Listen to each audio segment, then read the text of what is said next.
পঞ্চব্রতে বনে যায়, ক্ষত কষ্ট তাতে ভয়, নিঃশংস মিথ্যা নয়, যথা ধর্ম তথা জয়। বল হরি বল।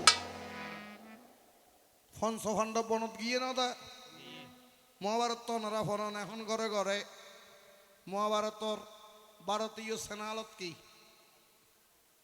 আগের দিনে থৈত্য, কিন্তু অন্য না ভরে এখন সেনালর মধ্যে বেগিন এই না তো দেখার। তো দেখার যে এখনো শাস্ত্র লয় মিল নাই, কিছু মিলির কিছু নমিলের নমিলের। এটা লেখক নিচেও একখান লেখা চাইবে, অর্থাৎ কাল্পনিক লেখে যে কি কাল্পনিক। এই পঞ্চপাণ্ডব ধর্মরাজ যুধিষ্ঠির অরণ্য কাননে বানবরী সনে বলি সবাই প্রকাশ করে